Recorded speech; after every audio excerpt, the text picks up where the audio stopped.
Hi, I'm Helen from Helen Kennedy Designs, and today I'd like to show you how to use the alternating cable cast-on for a 2x2 ribbing and give you 3 tips for joining it seamlessly in the round. So what I want you to do first is fold over your yarn, and with your yarn tail at the front, pop the loop on and then pick up your yarn tail and just wrap it around the back of your working yarn and then tuck it out of the way by holding it in your hand.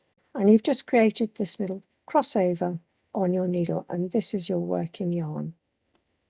Now what we're going to do, as we would always do with cast on, is do 1 knitted cast on stitch so that we have 2 stitches on the needle before we start our alternating cable cast on.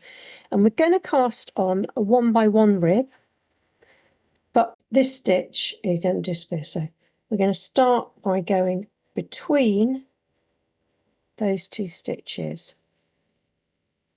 underneath at the bottom there. So between the 2 stitches, we're going to do a knit stitch, and we're going to pull up that loop and put it on. And the next one, we're going to come from the back to the front. Again, just between the stitches there, and then we're going to go and put a stitch on.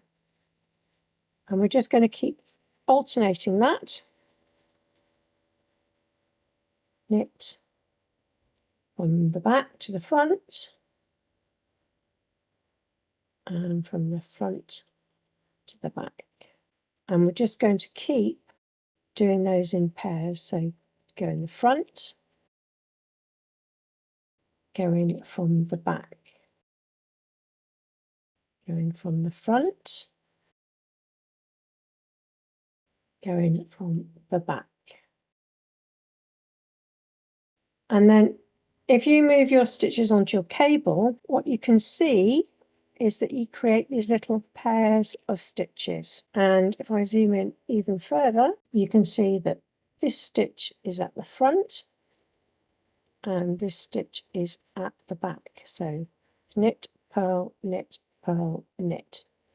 And that's an easy way of keeping an eye on your stitches as well. And when you're finishing your cast on, you want to end up finishing on a purl stitch, and this will create your extra stitch at the end of the cast on.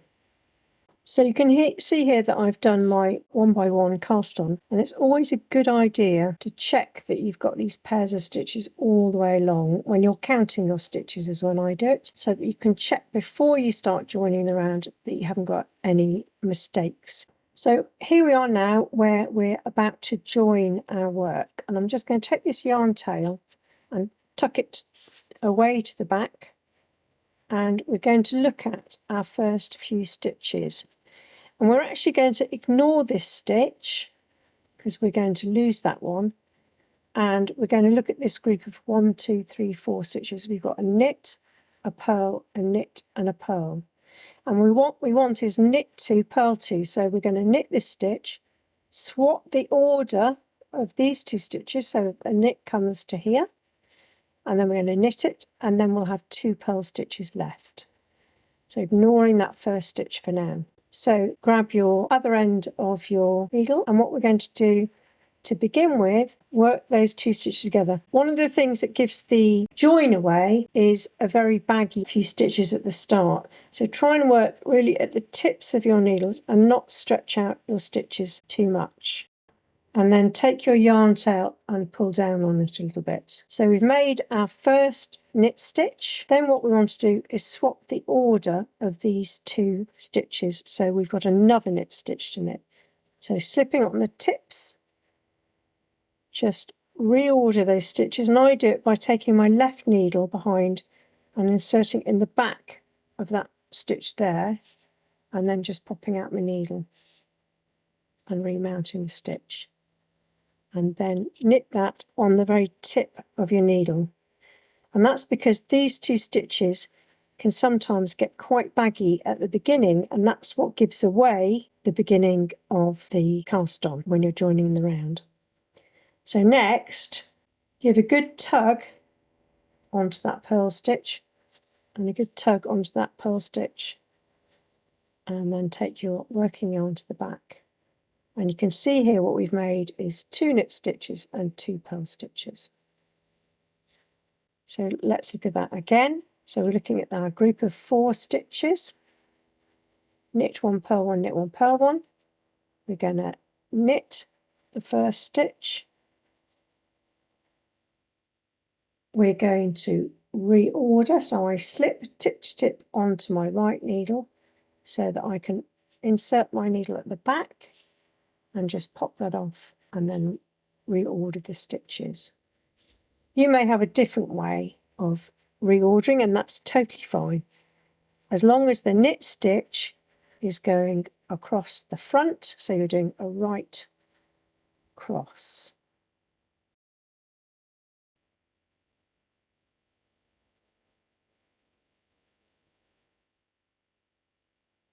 Okay, so you've got another knit 2, purl 2, and you're just going to continue that all around.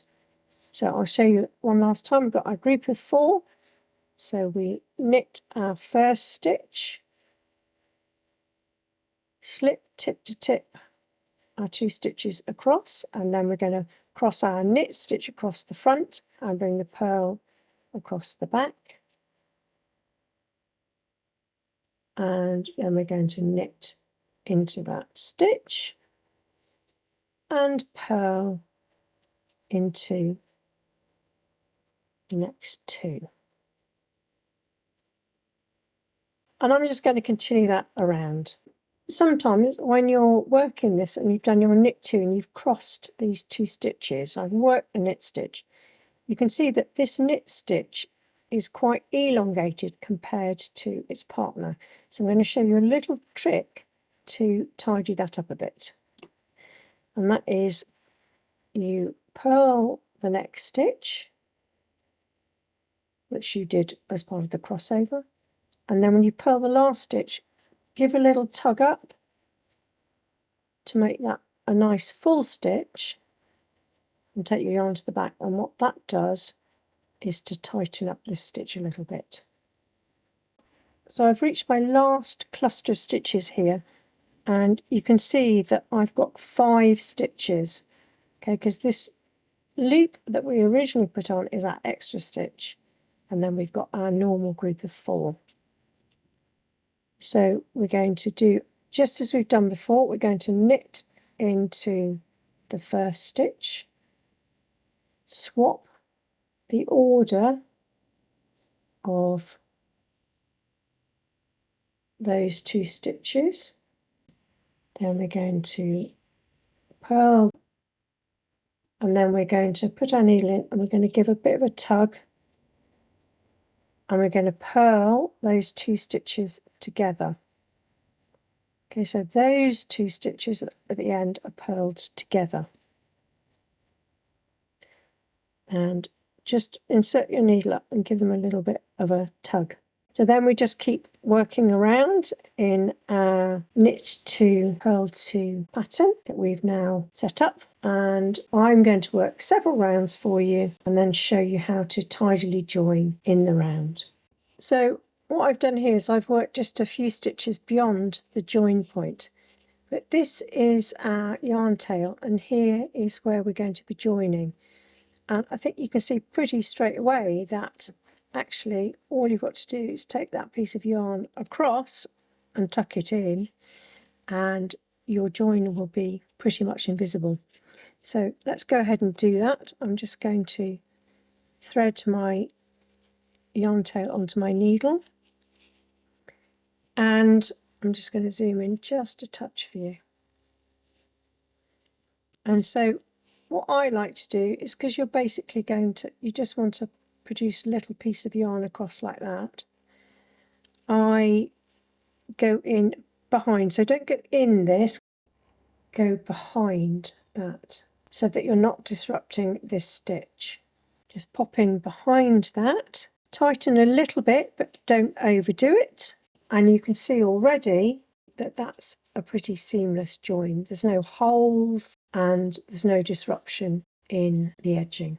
So I then just turn over onto the back and just scooch up these stitches a little bit with my yarn tail. Try not to pull it too tight at the front, right, because you want to have this gap in the side of your cast on, so just tighten it very slightly so that it's about even. And now you can see here's my join, and it looks exactly like the rest of the edge, so it makes a really nice tidy join.